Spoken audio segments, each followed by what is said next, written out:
Hello दोस्तों, welcome to my YouTube channel daily Shiksha. दोस्तों, आज का जो हमारा टॉपिक है वो है महान्यायवादी, जिसे हम बोलते हैं अटॉर्नी जनरल ऑफ इंडिया। ये इसकी पदमुक्ति कैसे होती है, इसे नियुक्त कौन करता है, इसके वेतन कितना होता है, इसका कार्य कितना होता है, और भारत मतलब राज्यों का महाधिवक्ता किसे बोलते हैं, उसकी नियुक्ति कौन करता है, इन सब चीजों को हम देखेंगे कंपेयरिंग वे में। महान्यायवादी को महाधिवक्ता के साथ कंपेयर करेंगे ताकि हमें दोनों चीज अच्छे समझ में आ जाए। तो आइए आज का लेक्चर शुरू करते हैं। दोस्तों, सबसे पहले हम जानते हैं महान्यायवादी के बारे में। दोस्तों, अगर तुम अपने संविधान के अंदर जाओगे तो उसमें आर्टिकल अगर 76 उठा के देखोगे तो उसमें महान्यायवादी का उल्लेख है, जिसे हम क्या बोलते हैं, अटॉर्नी जनरल ऑफ इंडिया भी बोलते हैं। Attorney general of India. देखो, भारत के जो पहले अटॉर्नी जनरल ऑफ इंडिया थे, यानी कि भारत के पहले महान्यायवादी थे, वो थे MC सीतलवाड़। शीतलवाड़, तो ये याद रखना, MC सीतलवाड़ ये भारत के पहले महान्यायवादी थे। कई बार एग्जाम में पूछा जा चुका। एक क्वेश्चन है मेरा, ये बताओ अभी जो रिसेंटली अभी हाल फिलहाल में जो मतलब हमारे देश के महान्यायवादी हैं वो कौन है, ये तुम्हें बताना। दोस्तों, महान्यायवादी के बारे में और बात कर लेते। इसे भारत का सर्वोच्च कानून अधिकारी बोला जाता। क्यों बोला जाता, अभी इसके बारे में पता चलेगा। इसके बारे में एक एक करके हम डिटेल से जानेंगे। अभी फिलहाल ये देखते, चलो इसकी नियुक्ति कौन करता है ये देख लेते हैं। भारत का सर्वोच्च कानूनी अधिकारी कौन हो गया, महान्यायवादी, अटॉर्नी जनरल ऑफ इंडिया। देखो, इसकी नियुक्ति कौन करता, तो इसकी नियुक्ति करता हमारे देश की जो भी प्रेसिडेंट होंगे वो इनकी नियुक्ति करेंगे। योग्यता क्या होनी चाहिए, किस व्यक्ति को अटॉर्नी जनरल ऑफ इंडिया बनाया जा सकता। देखो, वही व्यक्ति अटॉर्नी जनरल ऑफ इंडिया बन सकता जिसकी योग्यता सुप्रीम कोर्ट के न्यायाधीश के बराबर हो। अभी सुप्रीम कोर्ट के न्यायाधीश के लिए योग्यता कितनी होनी चाहिए, अगर तुम सुप्रीम कोर्ट में न्यायाधीश बनना चाहते हो तो इसके लिए तुम्हारे अंदर क्या क्या क्वालिफिकेशन होनी चाहिए, तो इसे देखते हैं हम। पहली चीज देखो, अभी मैंने बताया जो योग्यता या जो क्वालिफिकेशन सुप्रीम कोर्ट के न्यायाधीश बनने के लिए होती, वही क्वालिफिकेशन भारत का महान्यायवादी बनने के लिए होती। तो इन क्वालिफिकेशन को देखते हैं। पहली चीज क्या है, उसने हाई कोर्ट में 5 साल तक जज रहा हो। किसी भी हाई कोर्ट में, किसी भी राज्य के हाई कोर्ट में वो 5 साल तक जज रहा हो। दूसरी कंडीशन क्या, अगर जज नहीं है तो क्या हो, उन्हें 10 साल तक किसी भी हाई कोर्ट में क्या करा हो, किसी भी हाई कोर्ट में एक वकील की तरह काम करा हो। 10 वर्ष तक हाई कोर्ट में वकील बनकर वो रहा हो। तीसरी कंडीशन क्या है कि राष्ट्रपति की नजर में, प्रेसिडेंट की नजर में वो एक पारंगत विधिवेता हो, यानी कानून का अच्छा जानकार हो। तो 3 चीज हो गई, या तो वो हाई कोर्ट में 5 साल तक जज रहा हो, उसे महान्यायवादी बना देंगे, या 10 साल तक वो हाई कोर्ट में वकील रहा हो, उसे न्यायवादी बना सकते हैं, या प्रेसिडेंट की नजर में वो एक क्या हो, अच्छा कानून का जानकार हो, अच्छा उसे मतलब सारी चीजें कानून के बारे में पता हो, उसे भी हम भारत का महान्यायवादी बना सकते हैं। पद अवधि कितनी होती है इसकी, देखो एक चीज मैं तुम्हें बताऊं महान्यायवादी के बारे में। महान्यायवादी को सरकार का वकील बोला जाता है। क्यों, देखो, जब सरकार के खिलाफ कोई वाद दायर होता कोर्ट में, या प्रधानमंत्री के खिलाफ ही मान लो ये कोई वाद दायर हो गया किसी भी कोर्ट में सरकार के खिलाफ, तो ये तो है नहीं कि उसमें हमारे देश के प्राइम मिनिस्टर ऑफ इंडिया वहां जाकर खड़े होंगे और मतलब कटघरे में जाकर खड़े होंगे और वहां जाकर अपनी सफाई देंगे। तो ऐसा नहीं होता। भारत सरकार का एक वकील होता, वो सरकार की तरफ से कोर्ट में जाता। इसकी पद अवधि देख लेते हैं। पद अवधि कितनी होती है इसकी, नॉर्मली ये माना जाता कि देखो, पहली बात तो यह है कि ये प्रेसिडेंट के द्वारा नियुक्त करा जा रहा था, प्रेसिडेंट के रहमो करम पे ये काम करता। आज राष्ट्रपति का मन कर गया कि इस व्यक्ति को हम महान्यायवादी नहीं रख रहे, इसे हटाओ, दूसरे व्यक्ति को लाएंगे, तो इसका पद समाप्त कर दिया जाता। दूसरी कंडीशन देखो, ये तो राष्ट्रपति के हाथ में होगी। दूसरी चीज ये देखो, जब आम चुनाव होते, जब लोकसभा के चुनाव हुए, सरकार चुनकर आ गई, सरकार बन गई, जिस भी सब पार्टी की सरकार बनी, चाहे बीजेपी हो, कांग्रेस हो, आम आदमी पार्टी हो, सपा बसपा कोई सी भी हो, उसके मतलब प्रधानमंत्री बनकर आए, उनके द्वारा क्या करा गया, अपने पद की शपथ ली गई। उसके बाद वो अपना एक क्या नियुक्त कर लेते, क्या महान्यायवादी, अपने एक महान्यायवादी की नियुक्ति करवा लेते हैं राष्ट्रपति से, और वो महान्यायवादी तब तक रहता है जब तक सरकार रहती।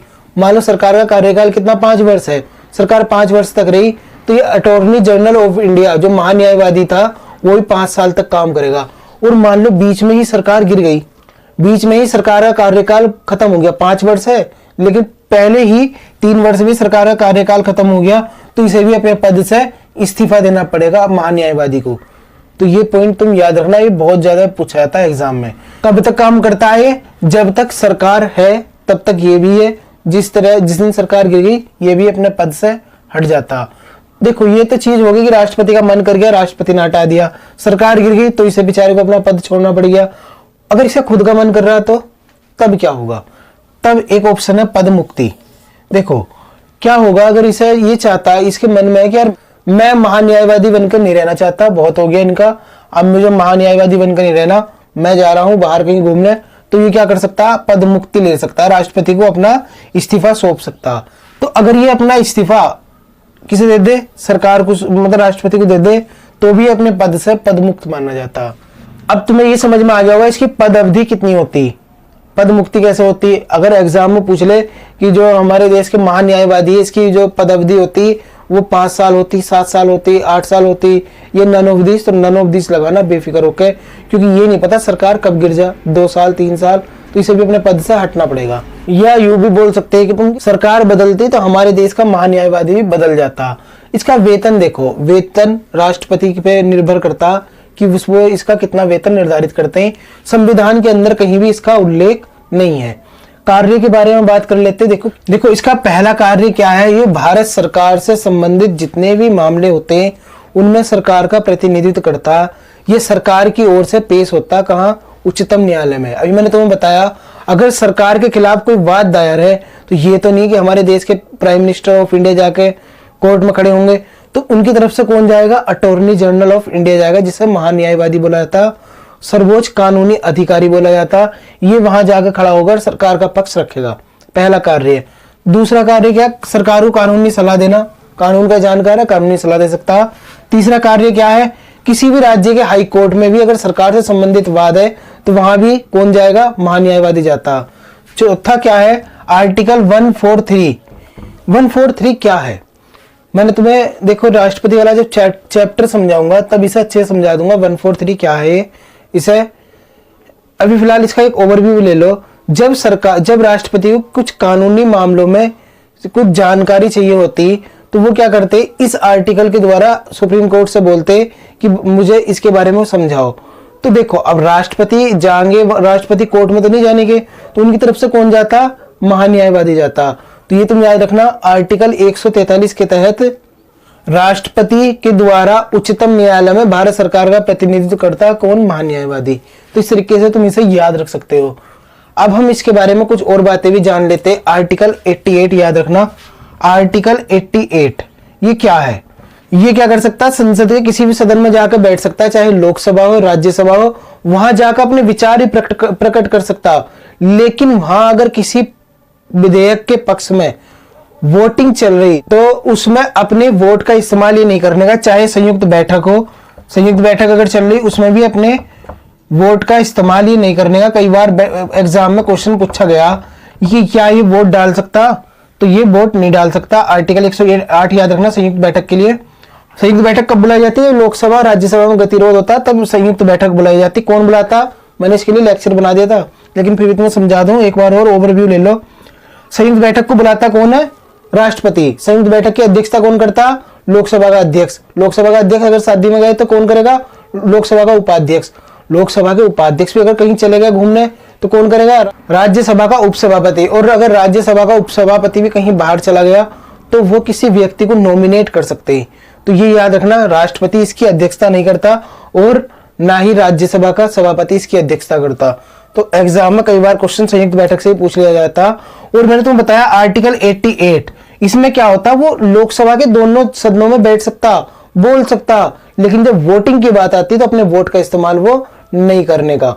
और देखो जिस व्यक्ति को अटॉर्नी जनरल ऑफ इंडिया बनाया जाता है उस पर कुछ सीमा होती है, यानी कि कुछ प्रतिबंध उस पर लगा दिए जाते हैं। जैसे क्या है, जिस मामले में भारत सरकार की ओर से प्रस्तुत होगा उसमें कोई भी वो टिक्का टिप्पणी नहीं करने का, जाकर कभी मतलब कोई भी कुछ वाद है मीडिया में जाकर खोल दे। दूसरी बात, सरकार के खिलाफ किसी को भी कानूनी सलाह नहीं देने का। तीसरी कंडीशन क्या है, भारत सरकार की अनुमति के बिना किसी भी आपराधिक व्यक्ति का बचाव नहीं करने का, चाहे उसका खुद का बेटा ही क्यों ना हो। अगर उसके बेटे के खिलाफ किसी ने कुछ वाद दायर है और वो उसका मतलब उसका पक्ष रखना चाहता है कोर्ट में, तो उसे पहले भारत सरकार की क्या लेनी पड़ेगी, परमिशन लेनी पड़ेगी। तो ये कुछ उस पर प्रतिबंध होते हैं, ये तुम याद रखना। महान्यायवादी सरकारी व्यक्ति नहीं होता, ये प्राइवेट के तरीके से काम करता। जब इसका कार्यकाल पूरा हो जाता तो ये निजी प्रैक्टिस भी कर सकता, यानी कि अपना काम फिर से शुरू कर सकता। मान लो क्या था, ये हाई कोर्ट में वकील था, फिर से वहां जाकर अपनी प्रैक्टिस ये कर सकता। तो ये याद रखना, निजी प्रैक्टिस शुरू कर सकता। देखो ये तो हो गया महान्यायवादी, मैंने तुम्हें इसकी नियुक्ति, योग्यता, पदअवधि, पदमुक्ति, कार्य समझा दिए, संयुक्त बैठक समझा दी, आर्टिकल 88 समझा दिया। अब हम बात कर लेते हैं महाधिवक्ता के बारे में। महाधिवक्ता, इसके लिए आर्टिकल तुम याद रख सकते हो 165। देखो जिस तरीके से केंद्र में सर्वोच्च कानूनी अधिकारी कौन होता, महान्यायवादी, उसी तरीके के राज्य में सर्वोच्च कानूनी अधिकारी कौन होता, महाधिवक्ता। याद रखना, केंद्र में कौन होता, महान्यायवादी, और राज्य में होता महाअधिवक्ता। जिस तरीके से महान्यायवादी को हम क्या बोलते हैं, अटॉर्नी जनरल ऑफ इंडिया बोलते हैं, उसी तरीके से महाधिवक्ता को क्या बोलते हैं, एडवोकेट जनरल ऑफ स्टेट, क्योंकि राज्य के लिए काम करता है। तो advocate general of state, article 165 में याद रखना। देखो अभी मैं एक चीज और समझा दूं तुम्हें, अगर केंद्र में जो काम केंद्र में राष्ट्रपति करते हैं वही काम राज्य में कौन करते हैं, राज्यपाल। केंद्र में अगर उसकी नियुक्ति, महान्यायवादी की नियुक्ति किसने करी, राष्ट्रपति ने, तो राज्य में कौन करेगा, राज्यपाल। इसकी योग्यता क्या होगी, योग्यता सेम यही है, हाई कोर्ट का जज, 10 साल का वकील, या यहाँ पे प्रेसिडेंट की जगह राज्यपाल आ जाएगा, बस राज्यपाल।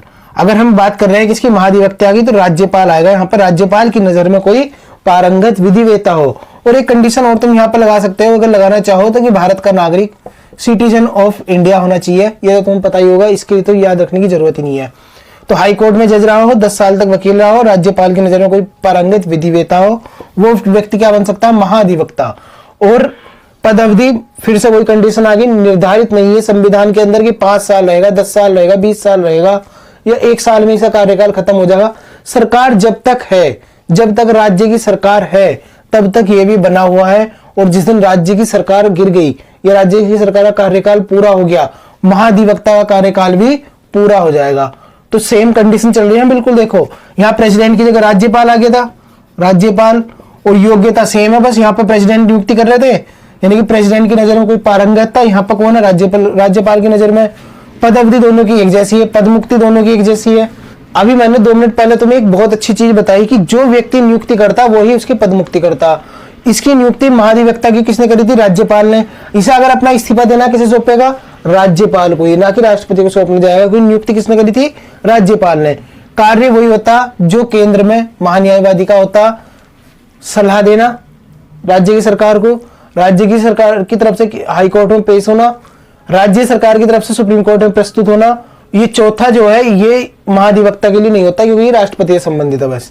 तो आई होप तुम्हें सारा का सारा महान्यायवादी और महाधिवक्ता समझ में आ गया होगा। थोड़ा सा ही डिफरेंस है बस, क्या कि बस यहाँ पर राष्ट्रपति आएगा और ये राज्यपाल। यहाँ पे क्या होगा, यहाँ पे भी राज्यपाल, यहाँ पे भी राष्ट्रपति की जगह राज्यपाल आ गया। और इसे क्या बोला जाता, एडवोकेट जनरल ऑफ स्टेट, इसे बोला जाता अटॉर्नी जनरल ऑफ इंडिया।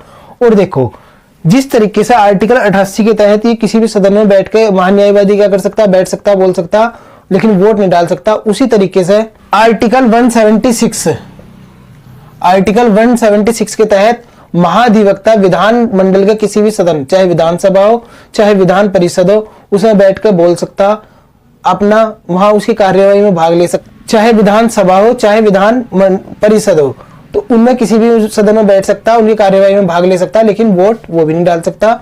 तो आई होप तुम्हें महान्यायवादी और महाधिवक्ता समझ में आ गया होगा। अगर इससे रिलेटेड तुम्हारे मन में कुछ भी डाउट हो तो कमेंट करके पूछ सकते हो। दोस्तों मिलते हैं फिर नेक्स्ट लेक्चर में, तब तक के लिए थैंक्स अ लॉट, जय हिंद।